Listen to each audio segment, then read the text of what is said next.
Good morning, it's Darren here from Martin Motor Group. Today we've got an Audi TT in for a misfire. This car's been with us for some diagnostics and we have found large carbon buildup within the intake valves. You can quite see that. There we go. There we go, number one, number two, very clogged up these.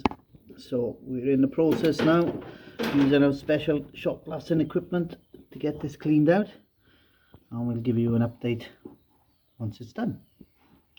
Thanks now.